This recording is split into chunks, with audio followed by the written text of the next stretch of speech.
NCERT class 6 का पहला chapter आज हम इस वीडियो में कवर करेंगे।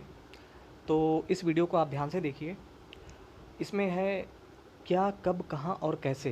तो ये पहला चैप्टर कवर करेंगे हम, और जो कुछ भी इसमें एग्ज़ाम के लिए इम्पॉर्टेंट चीज़ें हैं हम सिर्फ उन्हीं चीज़ों को पढ़ेंगे। All right. तो जो एग्ज़ाम के लिए इम्पॉर्टेंट नहीं है उनको छोड़ देंगे और आगे बढ़ जाएंगे। तो एनसीईआरटी बहुत ज़्यादा इम्पॉर्टेंट है सभी एग्ज़ाम्स के लिए। आप जानते ही हैं कि देश भर में जितने सारे एग्ज़ाम्स होते हैं, सबसे ज़्यादा इंपॉर्टेंट अगर कोई चीज़ है, मटेरियल है, वो है एनसीईआरटी। और एनसीईआरटी अगर आप कंप्लीट कर लेते हैं तो सब कुछ आपका तैयार हो जाता है। इसमें छोटी छोटी सी जो शब्दावली, इसकी जो टर्मिनोलॉजी होती है, छोटे छोटे से शब्दों का मतलब भी आपको पता चल जाता है। ठीक है, तो ज़ीरो लेवल से हम शुरू कर रहे हैं कक्षा 6 की एनसीईआरटी से, और 6, 7, 8, 9, 10, 11, 12 तक हम कंप्लीट करेंगे हर एक सब्जेक्ट की एनसीईआरटी। ओके। और जैसे 6 क्लास की एनसीईआरटी हमारी जब ख़त्म हो जाएगी तो मैं इसके शॉर्ट नोट्स बनाऊंगा, रिवीजन नोट्स, वो मैं आपको प्रोवाइड कर दूंगा। उसकी पीडीएफ मैं आपको दे दिया करूंगा ताकि जल्दी से आप उसको रिवाइज कर सकें। लेकिन अगर आप डायरेक्टली नोट से पढ़ेंगे तो समझ में नहीं आएंगी बहुत सारी चीज़ें, क्योंकि इसमें बहुत जगह मैप, नक्शा, मानचित्र का उपयोग किया गया है। तो पहले हम इसको समझ लेते हैं बहुत अच्छी तरीके से। एक बात तो कम से कम आपको पूरी एनसीईआरटी पढ़नी ही पड़ेगी। ओके। तो दोस्तों, और अगर आप पीडीएफ में जो है, अगर आप टेलीग्राम पर हैं तो टेलीग्राम पर आप हमसे जुड़ सकते हैं। उसकी लिंक मैंने डिस्क्रिप्शन में यहाँ पे डाल रखी है नीचे, वहाँ से जाकर आप टेलीग्राम पर ज्वाइन कर सकते हैं। और जैसे ही हमारी ये एनसीईआरटी की बुक ख़त्म होगी 6 क्लास की, हम सारे चैप्टर्स के शॉर्ट नोट्स बनाकर वहाँ पर अपलोड कर देंगे। ओके। तो पहला चैप्टर है क्या, कब, कहाँ और कैसे। तो ये हमारे अतीत, कक्षा 6 की जो एनसीईआरटी है उसका पहला चैप्टर है। तो देखते हैं इस चैप्टर में क्या क्या है। जो इम्पॉर्टेंट चीज़ें हैं हम सिर्फ उन्हीं को पढ़ेंगे। तो यहाँ पर है अतीत के बारे में हम क्या जान सकते हैं। तो देखिए, अतीत का अर्थ क्या होता है। अतीत का अर्थ होता है बीता हुआ, जो चीज़ें बीत चुकी हैं उसे हम कहते हैं अतीत। ठीक है। तो अतीत के बारे में बहुत कुछ जाना जा सकता है, जैसे पहले के लोग, प्राचीन समय के लोग क्या क्या खाते थे, कैसे कपड़े पहनते थे, किस तरह के घरों में रहते थे। हम आखेटकों, आखेटक का अर्थ होता है शिकारियों, पशुपालकों, कृषकों, शासकों, व्यापारियों, पुरोहितों, पुरोहितों मतलब पूजा पाठ करने वाले, शिल्पकारों, मूर्तियाँ बनाने वाले, कलाकारों, संगीतकारों या फिर वैज्ञानिकों के जीवन के बारे में जानकारियाँ हासिल कर सकते हैं। यही नहीं, हम यह भी पता कर सकते हैं कि उस समय बच्चे कौन से खेल खेलते थे, कौन सी कहानियाँ सुना करते थे, कौन से नाटक देखा करते थे, या फिर कौन कौन से गीत गाते थे। तो अतीत के बारे में हम बहुत कुछ जान सकते हैं। लोग कहाँ रहते थे। मानचित्र एक, अभी हम जो नीचे देखेंगे मानचित्र में, नर्मदा नदी का पता लगाओ। कई लाख वर्ष पहले से लोग इस नदी के तट पर रह रहे हैं। तो यहाँ पर एक बहुत इंपॉर्टेंट बात हमें मिल गई, जिसे हम नोट करेंगे अपने नोट्स। जब हम नोट्स बनाएंगे तो उसमें ज़रूर लिखेंगे कि कई लाख वर्ष पहले, ध्यान से देखिए आप, लोग इस नदी के तट पर रह रहे हैं। अर्थात नर्मदा नदी के तट पर लोग कई लाख वर्ष पहले रहा करते थे, तब से रह रहे हैं। यहाँ रहने वाले आरंभिक लोगों में से कुछ कुशल संग्राहक थे। संग्राहक का अर्थ होता है इकट्ठा करने वाले, एकत्रित करने वाले। तो यहाँ अर्थात नर्मदा नदी के किनारे रहने वाले लोग जो हैं वो कुशल संग्राहक थे, जो आसपास के जंगलों की विशाल संपदा से परिचित थे। इसका मतलब हुआ कि जो लोग वहाँ पर रहते थे नर्मदा नदी के किनारे, वे कुशल संग्राहक मतलब स्किल्ड थे। उनको पता था कि चीज़ें इकट्ठा करने का ज्ञान था उनके पास, और उनको पता था कि जंगलों में क्या क्या है, कहाँ पर क्या मौजूद है, क्योंकि वे, जब यहाँ पे लिखा हुआ है, जंगलों की विशाल संपदा से परिचित थे। अपने भोजन के लिए वे जड़ों, फलों तथा जंगल के अन्य उत्पादों का यहीं से संग्रह किया करते थे। तो भोजन के लिए क्या करते थे वे, संग्रह मतलब इकट्ठा करते थे। जंगलों के अंदर वो जाते थे और वहाँ से पेड़ पौधों की जड़ें, फल और जंगल के बाकी उत्पाद वहाँ से उठा लाया करते थे। वे जानवरों का आखेट भी करते थे। आखेट का अर्थ होता है शिकार। तो जंगलों का शिकार भी करते थे। तो ये लोग कहाँ रहते थे, नर्मदा नदी के तट पर। कब रहते थे, कई लाख वर्ष पहले। ओके, आगे बढ़ते हैं। अब तुम उत्तर पश्चिम की सुलेमान और किरथर पहाड़ियों का पता लगाओ। तो कौन कौन सी पहाड़ियाँ, सुलेमान और किरथर पहाड़ियाँ, ये नाम आप याद रखिए, जो कि उत्तर पश्चिम में, भारत के उत्तर पश्चिम में है। इसी क्षेत्र में कुछ ऐसे स्थान हैं जहाँ लगभग 8,000 वर्ष पूर्व, कितने वर्ष पूर्व, 8,000 वर्ष पूर्व, स्त्री पुरुषों ने सबसे पहले गेहूँ तथा जौ जैसी फसलों को उपजाना आरंभ किया था। तो ये भी हम अपने नोट्स में लिखेंगे, चाहे तो आप भी साथ साथ नोट कर सकते हैं कि लगभग 8,000 वर्ष पहले उत्तर पश्चिम की सुलेमान और किरथर पहाड़ियाँ, जो अभी हम नीचे मैप में देखेंगे, वहाँ पर स्त्री पुरुषों ने 8,000 वर्ष पहले सबसे पहले गेहूं और जौ की फसलों को उपजाना शुरू किया था। कौन कौन सी फसलों को? गेहूं और जौ। उन्होंने भेड़, बकरी और गाय, बैल जैसे पशुओं को पालतू बनाना शुरू किया। तो कौन कौन से पशुओं को पालतू बनाना शुरू किया था? भेड़, बकरी और गाय, बैल जैसे। ये लोग गांव में रहते थे। उत्तर पूर्व में गारो तथा मध्य भारत में विंध्य पहाड़ियों का पता लगाओ। ये कुछ अन्य ऐसे क्षेत्र थे जहाँ कृषि का विकास हुआ। तो कृषि का विकास इन मतलब इसके अलावा सुलेमान और किरथर पहाड़ियों में तो हुआ ही था, क्योंकि वहाँ पर गेहूं और जौ सबसे पहले स्त्री पुरुषों ने उपजाना प्रारंभ किया। उसके अलावा उत्तर पूर्व जो अरुणाचल प्रदेश और आसाम का क्षेत्र है, वो उसके आसपास का, मेघालय के आसपास का, वहाँ पर गारो पहाड़ियाँ, वहाँ पर और विंध्य पहाड़ियों में भी कृषि का विकास हुआ था। जहाँ सबसे पहले चावल उपजाया गया वे स्थान विंध्य के उत्तर में स्थित है। तो चावल सबसे पहले कहाँ उपजाया गया? जो विंध्य पहाड़ियों के उत्तर में स्थित स्थान है। तो यहाँ पर हमें मैप को देखना समझना जरूरी है। तो ऊपर हमने बात की सुलेमान और किरथर पहाड़ियों की। तो देखिए, सुलेमान भारत के उत्तर पश्चिम में, ये है हमारा प्यारा भारत, और इसके उत्तर पश्चिम में, भारत के यहाँ पर उत्तर पश्चिम ये पाकिस्तान है, और यहाँ पर ये सुलेमान पहाड़ियाँ हैं और ये हैं किरथर पहाड़ियाँ। तो यहीं पर सबसे पहले मनुष्य ने गेहूँ और जौ जैसी फसलें उपजाना आरंभ किया था, आज से लगभग 8,000 वर्ष पहले। ठीक है। उसके बाद हमने बात की थी गारो पहाड़ियों की। कृषि का विकास कहाँ कहाँ हुआ? किरथर और सुलेमान पहाड़ियों में, जहाँ पर 8,000 वर्ष पहले गेहूं और जौ उपजाना प्रारंभ किया गया था। उसके अलावा कुछ और स्थान थे जहाँ पर कृषि का विकास हुआ, जैसे गारो पहाड़ियाँ यहाँ पर हैं, आप देख रहे हैं। गारो पहाड़ियों के अलावा विंध्य पहाड़ियाँ, ये लिखा हुआ है। और विंध्य पहाड़ियों के ही उत्तर में, इसी के उत्तर में सबसे पहले चावल उपजाया गया। ठीक है, जो हमने अभी पढ़ा है। ओके, अब चलते हैं नीचे। और नर्मदा नदी, जो हम लोगों ने अभी वहाँ पढ़ा था, ये है नर्मदा नदी। इसी के तट पर 20 लाख वर्ष पहले मानव रहा करता था, और वहाँ से कुशल संग्राहक था वो मानव, और जंगलों की विशाल संपदा से जो परिचित था। ठीक है, वो शिकार भी करता था और भेड़, बकरी, गाय, बैल जैसे पशुओं को पालता था। तो ये अब तक हमने देखा। इसके बाद है, तो दोस्तों उम्मीद है कि आपको समझ में आ रहा होगा सब बहुत अच्छी तरीके से। ठीक है, हम समझ के आगे बढ़ रहे हैं। इसके बाद है, मानचित्र पर सिंधु तथा इसकी सहायक नदियों का पता लगाने का प्रयास करो। तो चलिए पहले हम देख लेते हैं सिंधु और उसकी सहायक नदियाँ इसी मानचित्र में।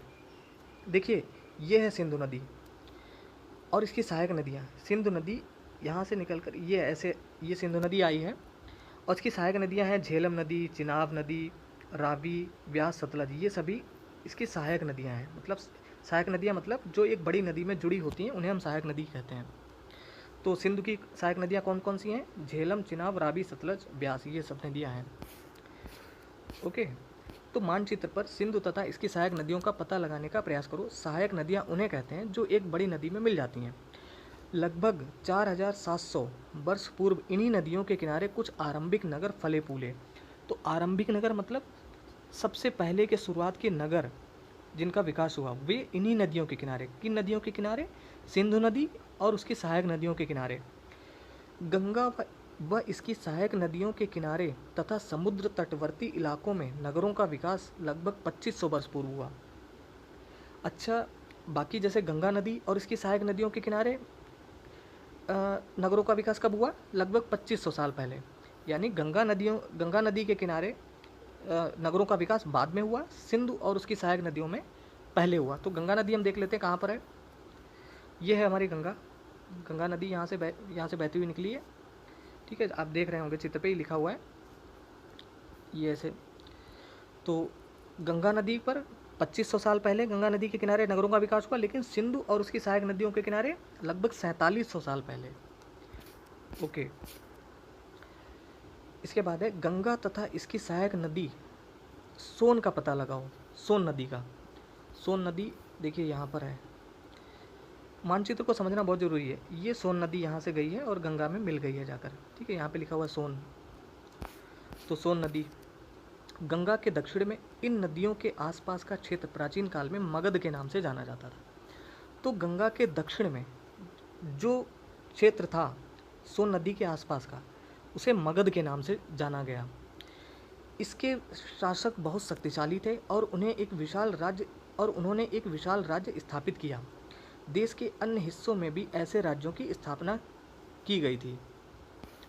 लोगों ने सदैव उपमहाद्वीप के एक हिस्से से दूसरे हिस्से तक यात्रा की। लोग उपमहाद्वीप, भारतीय उपमहाद्वीप, भारत क्योंकि इतना विशाल है इसलिए इसको एक उपमहाद्वीप कहा गया है।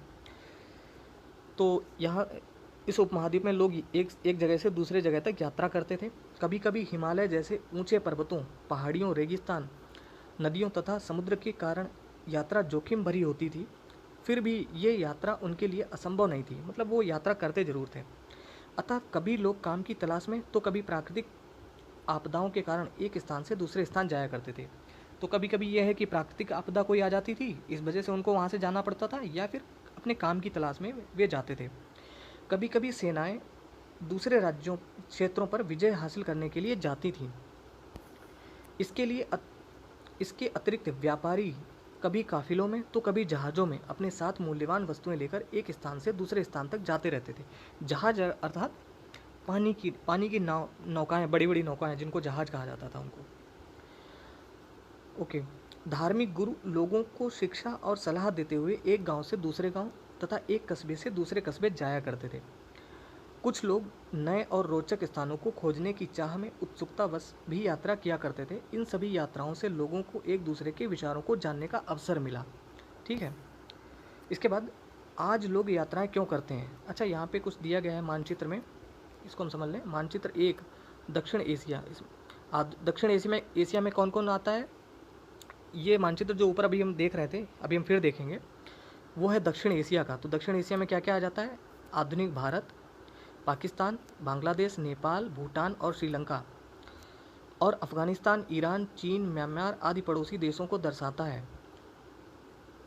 दक्षिण एशिया एक महाद्वीप से छोटा है, लेकिन विशालता तथा बाकी एशिया से समुद्रों, पहाड़ियों तथा पर्वतों से बटे होने के कारण इसे प्रायः उपमहाद्वीप कहा जाता है। ठीक है, तो आप समझ गए होंगे कि उपमहाद्वीप क्यों इसे कहा जाता है। ठीक है, आगे बढ़ते हैं। आज लोग यात्राएं क्यों करते हैं। पहाड़ियों, पर्वत और समुद्र इस उपमहाद्वीप की प्राकृतिक सीमा का निर्माण करते हैं। हालांकि लोगों के लिए इन सीमाओं को पार करना आसान नहीं था। जिन्होंने ऐसा चाहा वे ऐसा कर सके। वे पर्वतों की ऊंचाइयों को छू सके तथा गहरे समुद्रों को पार कर सके। उपमहाद्वीप के बाहर से भी कुछ लोग यहाँ आए और यहीं बस गए। लोगों के इस आवागमन ने हमारी सांस्कृतिक परंपराओं को समृद्ध किया। कई सौ वर्षों से लोग पत्थर को तराशने, संगीत रचने और यहाँ तक कि भोजन बनाने के नए तरीकों के बारे में एक दूसरे के विचारों को अपनाते रहे। ओके, अब इसके बाद बात करते हैं देश का नाम। ठीक है, देश के नाम, हमारे देश का नाम भारत या देश का नाम क्या क्या रहा है। अपने देश के लिए हम प्रायः इंडिया तथा भारत जैसे नामों का प्रयोग करते हैं। इंडिया शब्द इंडस से निकला है, तो ये बहुत इंपॉर्टेंट है, इसे नोट्स में आप ज़रूर लिखना और हम भी लिखेंगे। इंडिया शब्द इंडस से निकला है, जिसे संस्कृत में सिंधु कहा जाता है। ठीक है, इंडस को संस्कृत में क्या कहा गया, सिंधु कहा गया। ठीक है, और उसी से इंडिया निकला है, इंडस से ही। इंडस, तो सिंधु जो नदी है उसको इंडस वैली, इसीलिए इंडस नदी भी उसको कहा गया, इंडस रिवर। अपने एटलस में ईरान और यूनान का पता लगाओ। लगभग 2500 वर्ष पूर्व उत्तर पश्चिम की ओर से आने वाले ईरानियों और यूनानियों ने सिंधु को हिंदोस अथवा इंदोस और इस नदी के पूर्व में स्थित भूमि प्रदेश को इंडिया कहा। अर्थात जो सिंधु नदी थी, देखिए यहाँ पे लिखा हुआ है उत्तर पश्चिम की ओर से, जो भारत के उत्तर पश्चिम का क्षेत्र है, उधर से जो लोग ईरानी और यूनानी जो आए, तो उन्होंने सिंधु का जो क्षेत्र था उसको उन्होंने हिंदोस या फिर इंदोस कहा, और उस नदी के पूर्व में जो प्रदेश था उसको उन्होंने इंडिया कहा। अर्थात यहाँ पर देखिए, ये जो मानचित्र है, उत्तर पश्चिम से लोग आए भारत में, तो उन्होंने देखा जो यूनानी और यूनान से लोग आए और ईरान से, तो उन्होंने इस सिंधु के क्षेत्रों को उन्होंने क्या कहा, हिंदोस या फिर इंडोस कहा, और इस सिंधु नदी के पूर्व में जो प्रदेश है उसको उन्होंने इंडिया कहा। ठीक है, तो आप समझ गए होंगे। ओके, हिंदोस अथवा हिंदोस और इस नदी के पूर्व में स्थित भूमि प्रदेश को इंडिया कहा। भारत नाम का प्रयोग, अब बात करते हैं भारत का नाम कैसे भारत नाम कैसे पड़ा। भारत नाम का प्रयोग उत्तर पश्चिम में रहने वाले लोगों के एक समूह के लिए किया जाता था। इस समूह का उल्लेख संस्कृत की आरंभिक कृति ऋग्वेद में भी मिलता है।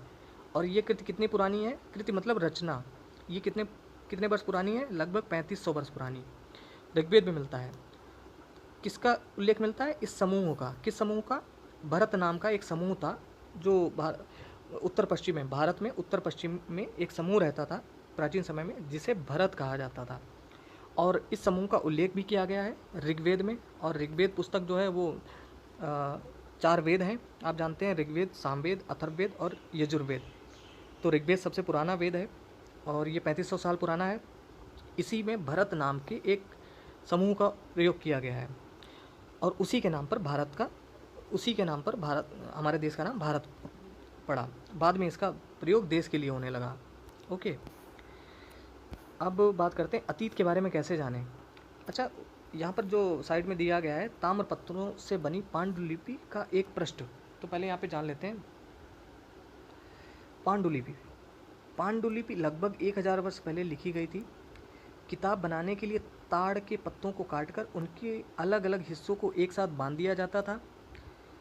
भूर्ज पत्रों की छाल से बनी ऐसी एक पांडुलिपि को तुम यहाँ देख सकते हो। तो भूर्ज पेड़ की छाल पर पांडुलिपि बनाई जाती थी या फिर ताड़ के पत्तों को काटकर।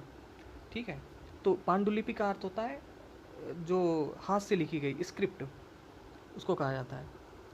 ओके, तो अतीत के बारे में कैसे जानें। अतीत की जानकारी हमें कई तरह से प्राप्त कर सकते हैं। इनमें से एक तरीका है अतीत में लिखी गई पुस्तकों को ढूंढना और पढ़ना। ये पुस्तकें हाथ से लिखी होने के कारण पांडुलिपि कही जाती थी।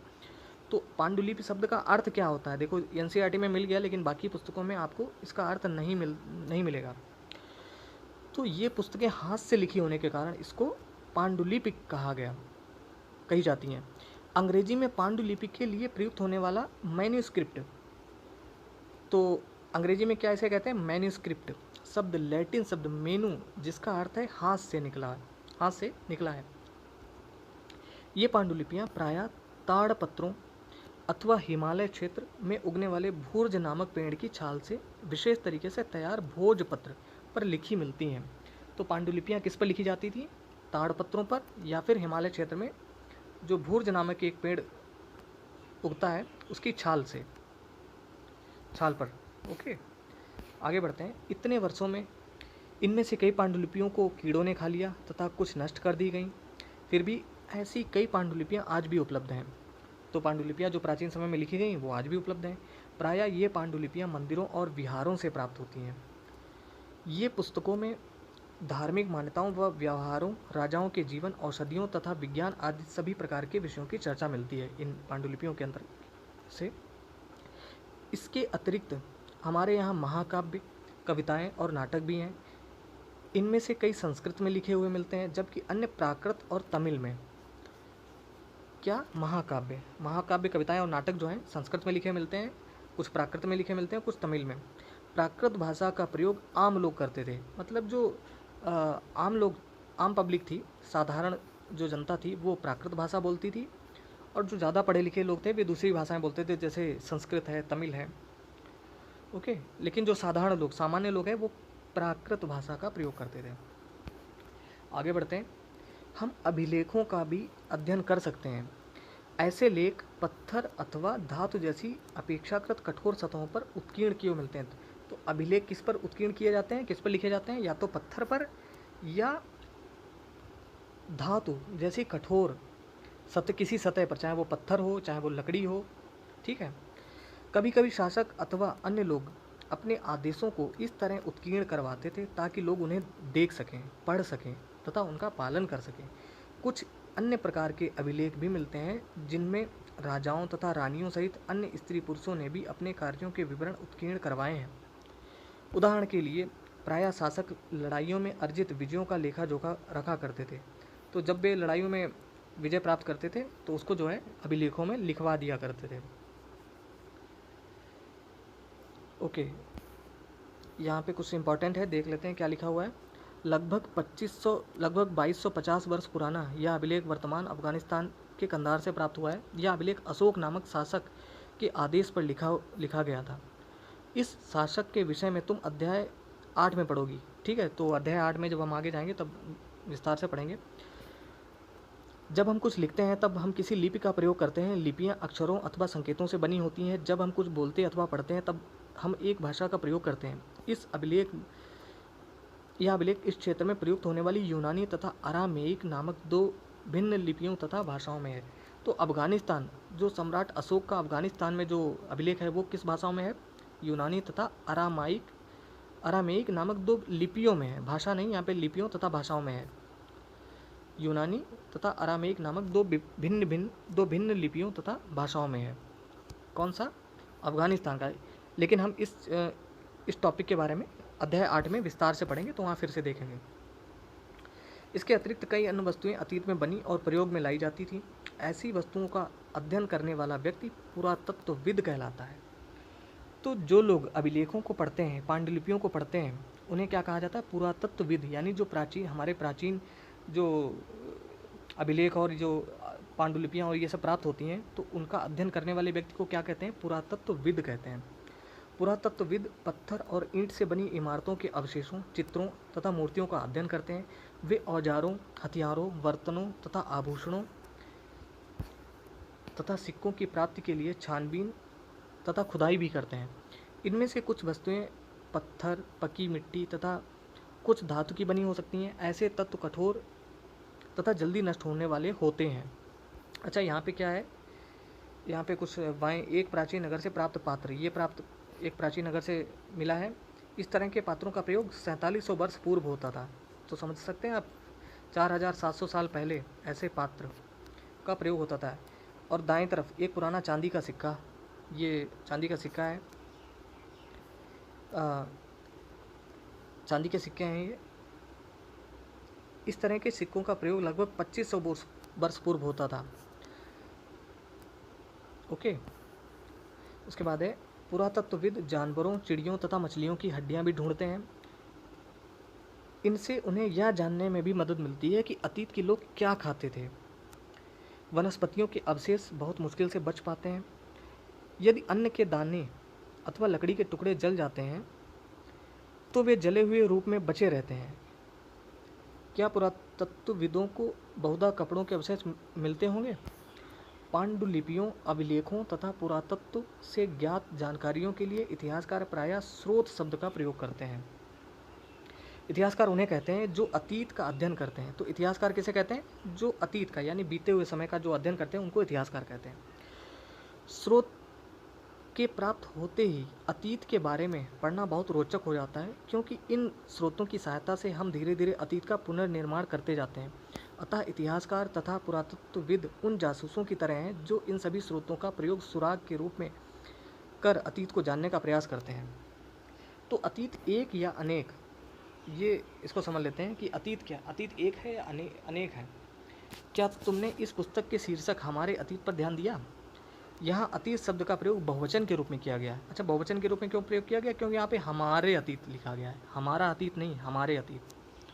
ऐसा इस तथ्य की ओर ध्यान दिलाने के लिए किया गया है कि अलग अलग समूह के लोगों के लिए इस अतीत के अलग अलग मायने थे। उदाहरण के लिए पशुपालकों तथा कृषकों का जीवन राजाओं तथा रानियों के जीवन से तथा व्यापारियों का जीवन शिल्पकारों के जीवन से बहुत भिन्न था। तो यहाँ पर हमारे अतीत का अर्थ ये हुआ कि अलग अलग लोगों के अलग अलग अतीत थे, सबका समय अलग अलग था।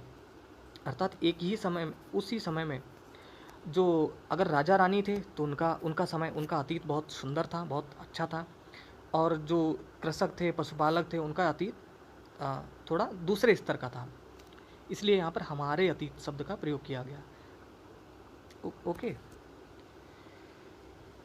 जैसा कि हम आज भी जानते हैं, देखते हैं, उस समय भी देश के अलग अलग हिस्सों में लोग अलग अलग व्यवहारों और रीति रिवाजों का पालन करते थे। उदाहरण के लिए आज अंडमान द्वीप के अधिकांश लोग अपना भोजन मछलियाँ पकड़कर, शिकार करके तथा फल फूल के संग्रह द्वारा प्राप्त करते हैं। इसके विपरीत शहरों में रहने वाले लोग खाद्य आपूर्ति के लिए अन्य व्यक्तियों पर निर्भर करते हैं। इस तरह के भेद अतीत में भी विद्यमान थे। ठीक है, तो जैसा कि आज अंडमान में बहुत सारी जनजातियाँ वहाँ पर रहती हैं, और जो आज भी मछलियाँ पकड़कर और भोजन खाते हैं। और लेकिन हम लोग जो है भोजन के दूसरे तरीके हैं हमारे। ओके, इसके अतिरिक्त एक अन्य तरह का भेद है। उस समय शासक अपनी विजयों का लेखा जोखा रखते थे। यही कारण है कि हम उन शासकों तथा उनके द्वारा लड़ी जाने वाली लड़ाइयों के बारे में काफ़ी कुछ जानते हैं, जबकि शिकारी, मछुआरे, संग्राहक, कृषक अथवा पशुपालक जैसे आम आदमी प्रायः कार्यों का लेखा जोखा नहीं रखते थे। तो राजा लोग तो अपनी लड़ाइयों का लेखा जोखा रखते थे, लेकिन पशुपालक और बाकी लोग ये अपनी चीज़ों का लेखा जोखा नहीं रखते थे। पुरातत्व की सहायता से हमें उनके जीवन को जानने में मदद मिलती है, हालांकि अभी भी इसके बारे में बहुत कुछ जानना शेष है। अब बात करते हैं तिथियों का मतलब। ये बहुत इंपॉर्टेंट चीज़ है, इसको ध्यान से समझ लीजिए। अगर कोई तुमसे तिथि के विषय में पूछे तो तुम शायद उस दिन की तारीख, माह, वर्ष जैसे कि 2000 या इसी तरह का कोई और वर्ष बताओगे।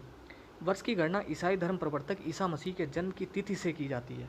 तो यहाँ पे बहुत ध्यान से समझिए कि वर्ष की गणना कहाँ से की जाती है? ईसा मसीह के जन्म से की जाती है, जन्म की तिथि से की जाती है। तो जैसे मान लीजिए कि इस समय जो भी सन चल रहा है, सन 2019 चल रहा है, तो इसका अर्थ हुआ कि ईसा मसीह का जन्म कब हुआ था? आज से 2019 वर्ष पहले। ठीक 2019 वर्ष हो चुके हैं ईसा मसीह के जन्म को। ओके, अतः 2000 वर्ष कहने का तात्पर्य ईसा मसीह के जन्म के 2000 वर्ष के बाद से है। तो इसी प्रकार 2019 कहने का मतलब क्या हुआ कि ईसा मसीह के जन्म के बाद 2019 साल हो चुके हैं। ओके, ईसा मसीह के जन्म के पूर्व की सभी तिथियां ईसा पूर्व से पहले के रूप में जानी जाती हैं।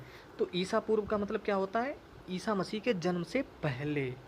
तो इसको ध्यान से समझिए, ईसा मसीह के जन्म से पहले उसको ईसा पूर्व बोलते हैं। तो ईसा मसीह का जन्म से अगर एक वर्ष पहले कोई घटना हुई होगी तो उसको कहेंगे एक ईसा पूर्व। अगर ईसा मसीह के जन्म से 100 वर्ष पहले कोई घटना हुई है तो उसको कहेंगे 100 ईसा पूर्व। ठीक है, समझ गए? इस पुस्तक में हम 2000 को अपना आरंभिक बिंदु मानते हुए वर्तमान से पूर्व की तिथियों का उल्लेख करेंगे। तो खैर वो तो हम समझ लेंगे। यहाँ पर इतिहास और तिथियाँ, इसको बहुत ध्यान से समझिए, बहुत इंपॉर्टेंट बात यहाँ पर लिखी गई है। अंग्रेजी में BC, ठीक है, इंग्लिश में लिखा रहता है ना BC, तो BC का मतलब B और C, और हिंदी में ईपू लिखा होता है। तो BC का मतलब होता है बिफोर क्राइस्ट। BC का तात्पर्य बिफोर क्राइस्ट, और हिंदी में ईपू का मतलब है ईसा पूर्व होता है। कभी कभी तुम तिथियों से पहले AD, हिंदी में AD लिखा होता है और हिंदी में ई लिखा होता है, लिखा पाती हो, यह एनो डामिनी। तो AD का मतलब क्या हुआ? AD का मतलब हुआ एनो डामिनी नामक 2 लैटिन शब्दों से बना है तथा इसका तात्पर्य ईसा मसीह के जन्म के वर्ष से है। तो AD यहाँ पर बहुत इंपॉर्टेंट चीज़ है और कई बार एग्जाम में पूछा भी गया है, पूछा जा सकता है कि AD का मतलब क्या होता है। तो जिनको नहीं पता है, बहुत सारे लोग उसका अर्थ निकालते हैं आफ्टर डेथ, जो कि गलत है। आफ्टर डेथ इसका मतलब नहीं होता है। AD का मतलब क्या होता है? एनो डैमिनी, और एनो डैमिनी उस घटना को कहते हैं, उस वर्ष को कहते हैं जब ईसा मसीह का जन्म हुआ था। तो ये चीज़ क्लियर हो गई आपकी कि AD का मतलब क्या होता है? एनो डैमिनी। एनो डैमिनी अर्थात जिस वर्ष ईसा मसीह का जन्म हुआ था उसे एनो डैमिनी कहा गया। तो याद रखिए आप, और उसी को हिंदी में हम ईस्वी कहते हैं। ठीक है, कभी कभी AD की जगह CE तथा BC की जगह BCE का प्रयोग होता है। CE अक्षरों का प्रयोग कॉमन एरा तथा BCE का बिफोर कॉमन एरा के लिए प्रयोग होता है। हम इन शब्दों का प्रयोग इसलिए करते हैं क्योंकि विश्व के अधिकांश देशों में अब इस कैलेंडर का प्रयोग सामान्य हो गया। भारत में तिथियों के इस रूप का प्रयोग लगभग 200 वर्ष पूर्व आरंभ हुआ था। कभी कभी अंग्रेजी के BP अक्षरों का प्रयोग होता है जिसका तात्पर्य बिफोर प्रेजेंट, वर्तमान से पहले है। ओके, अन्यत्र, तो यहाँ पे अन्यत्र ये लिपि के बारे में लिखा गया है, मिस्र के बारे में। हालांकि वो तो जब हम विश्व का इतिहास पढ़ेंगे तब हम कर लेंगे। और कुछ है यहाँ पर। तो आज इसमें कौन कौन से उपयोगी शब्द हमको मिल गए जो आगे हमें ज़रूरत पड़ेंगे इतिहास को पढ़ने में? पांडुलिपि, एक तो अभिलेख, पुरातत्व, इतिहासकार। ठीक है, तो ये सब शब्द मिल गए हमको। और क्या है इसमें मिल गए? कुछ इंपॉर्टेंट यहाँ पर महत्वपूर्ण तिथियाँ लिखी गई हैं। कृषि का आरंभ कब हुआ था? जो हमने पढ़ा था 8000 वर्ष पूर्व। सुलेमान और किरथर पहाड़ियों में, भारत के उत्तर पश्चिम में, जहाँ पर सबसे पहले मनुष्य ने गेहूँ और जौ उपजाया था, स्त्री पुरुषों ने, और भेड़ बकरियाँ पालते थे। ओके। सिंधु सभ्यता के प्रथम नगर कब विकसित हुए? 4700 वर्ष पूर्व। तो सिंधु नदी और उसकी सहायक नदियों के किनारे जो सबसे पहले जो शहर बसे थे वो कब बसे थे? 4700 साल पहले। उसके बाद गंगा घाटी के नगर जैसे कि मगध का बड़ा राज्य, ये कब विकसित हुआ था? 2500 साल पहले। गंगा और उसकी सहायक सोन नदी के दक्षिण में, मतलब गंगा नदी के दक्षिण में। ठीक है। और वर्तमान को क्या कहेंगे? सॉरी, यहाँ पे वर्तमान लगभग 20,000 वर्ष पूर्व ये वर्तमान समय प्रारंभ हुआ था। ठीक है, ये सब चीज़ें हमने देखी। अब इस क्वेश्चन को सॉल्व कर लेते हैं। नर्मदा घाटी का मतलब क्या है?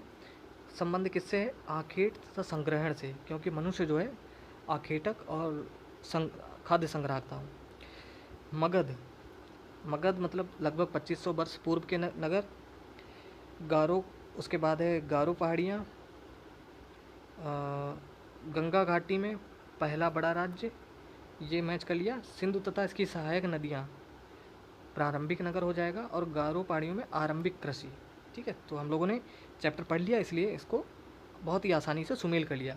अब देखिए, अगर इसी से अगर MCQ बना दिया जाएगा वहाँ पे कि मैच करिए, तो अगर आपने NCERT पढ़ी है तो बहुत अच्छी तरीके से कर सकते हैं। पांडुलिपियाँ तथा अभिलेखों में एक प्रमुख अंतर बताओ।